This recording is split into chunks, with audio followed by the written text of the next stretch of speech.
अगर हम बात करें इस चैप्टर के इम्पोर्टेंट श्लोका की, तो वो हैं हमारे श्लोका नंबर।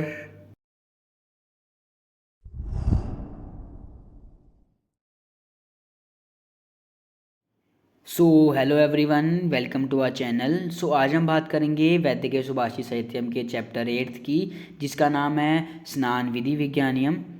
इससे पहले हम अपने प्रीवियस चैप्टर यानी कि अपने चैप्टर 7 को एक बार रिवाइज करेंगे। आपका जो चैप्टर 7 था उसका नाम था प्राणायाम विज्ञानियम।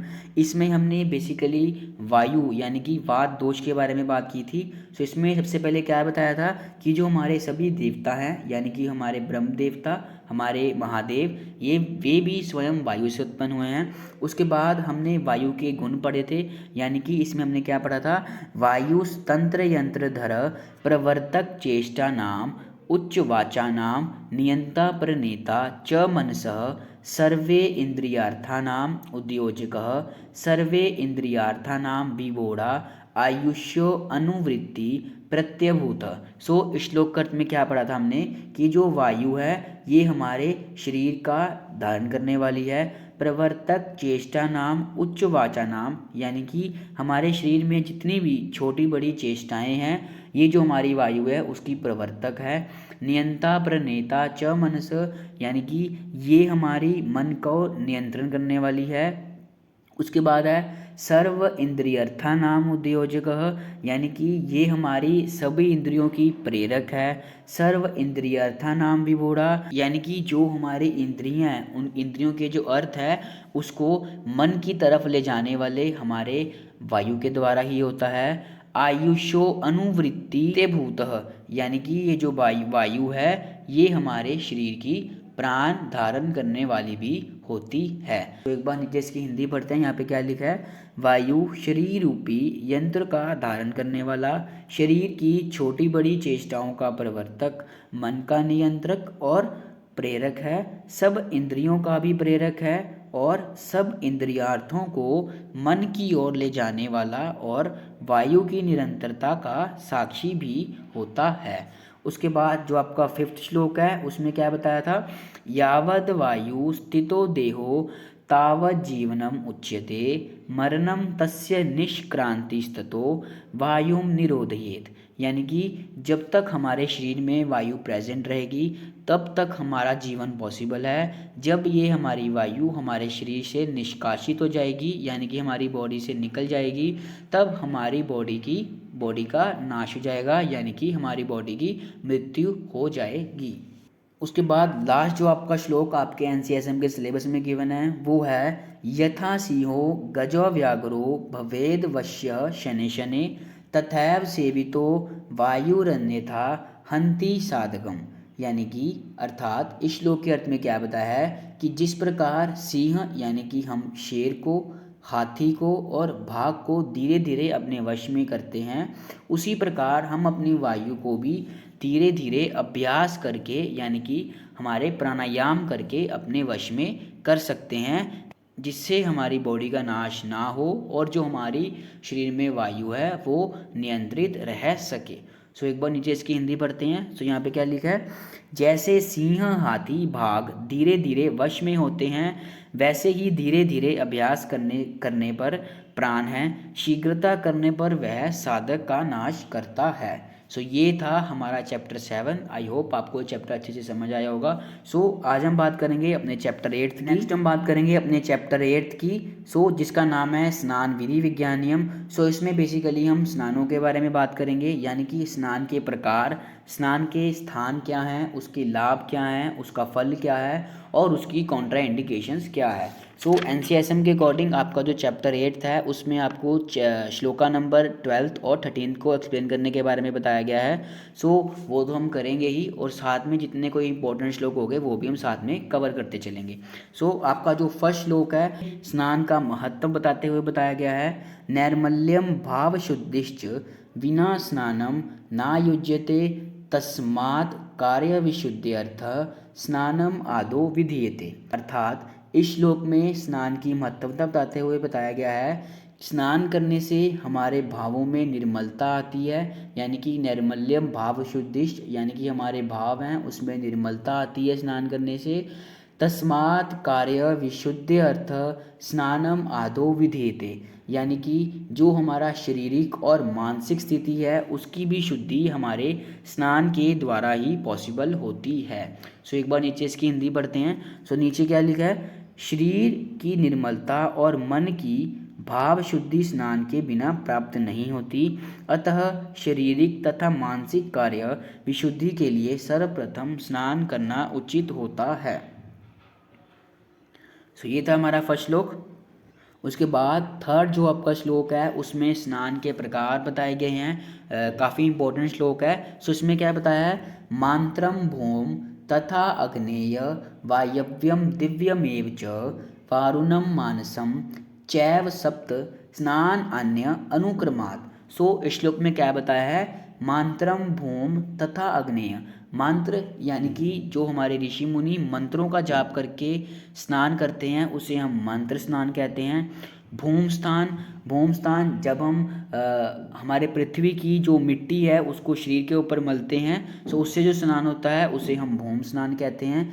अग्नेय स्थान, सो अग्नेय स्थान मैं आपको एक बार इसकी पिक्चर भी दिखाता हूँ। सो इसमें जैसे आपने देखा होगा, जैसे अब महाकुंभ चल रहा है, सो इसमें जो हमारे ऋषि मुनि हैं इन्होंने अपने शरीर के ऊपर एक वाइट पाउडर फोम लगाया होता है। सो ये जो हमारा वाइट पाउडर होता है ये हमारे बेसिकली अग्नि की जो भस्म होती है, अग्नि की जो राख बच जाती है, ये उसे अपने शरीर पर मल लेते हैं और इसे ही हम कहते हैं अग्नि स्नान। उसके बाद है वायव्य स्थान। वायव्य स्थान में क्या बताया है कि जो हमारी गौएं होती हैं जब वो हमारी भागती हैं इधर उधर, तो उससे जो मिट्टी उड़ती है, उससे जो धूल उड़ती है, तो जो वो मिट्टी हमारे शरीर पर लगती है उससे हमारा वायव्य स्नान होता है। नेक्स्ट है हमारा दिव्य स्नान। सो दिव्य स्नान में क्या बताया है कि जब हमारी एक तरफ वर्षा पड़ रही हो और दूसरी तरफ से हमारी सूर्य की किरणें भी पड़ रही हों, उस समय जब हम स्नान करते हैं तो उसे हम बोलते हैं दिव्य स्नान। उसके बाद है हमारा वारुण स्नान। ये जो हम नित्य स्नान अपने घर पे डेली करते हैं इसे हम वारुण स्नान कहते हैं।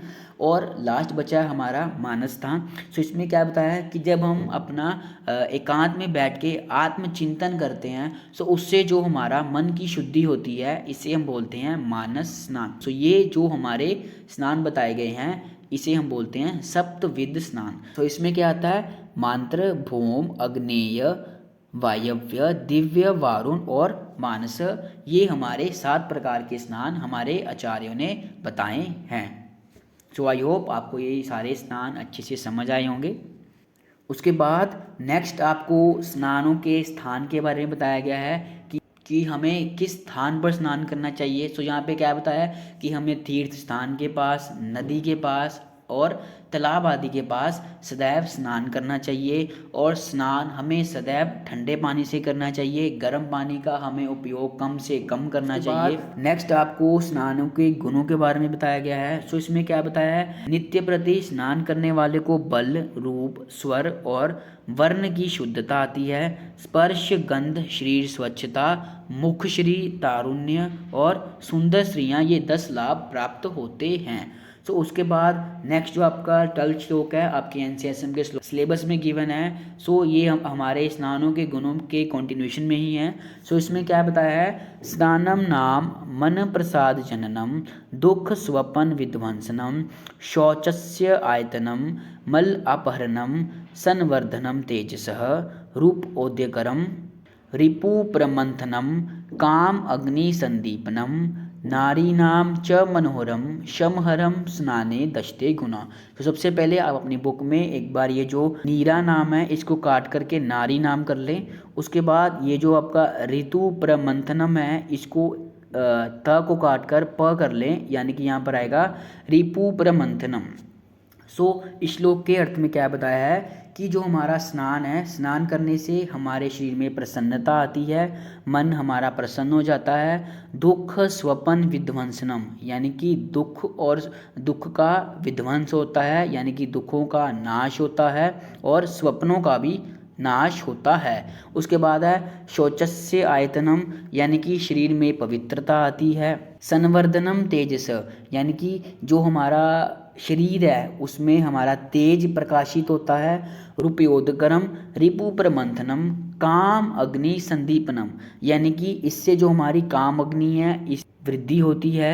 उसके बाद है नारी नाम च मनोरम शमहरम, यानी कि हमारा स्नान करने से हमारे शम का नाश होता है, हमारी थकावट दूर होती है। सो ये थे हमारे स्नान के 10 गुण।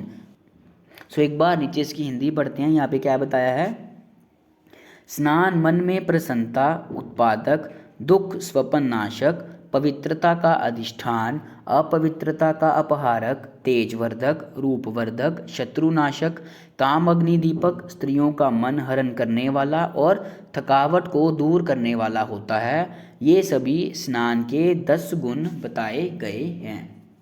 सो ये था हमारा 12th श्लोक में। उसके हमारे स्नान के कॉन्ट्रा इंडिकेशंस के बारे में बात की गई है। सो इसमें क्या बताया है, ना स्नानम आचरेत भुक्त्वा ना आतुरो ना महानिशि ना वासोभी साजस्त्रम ना विज्ञाते जलाशय।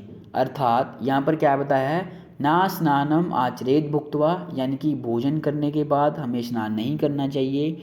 ना आतुरो ना महानिशि, यानी कि जो व्यक्ति रोग से ग्रसित हो, यानी कि जो पीड़ित व्यक्ति हो, उसको भी स्नान नहीं करना चाहिए।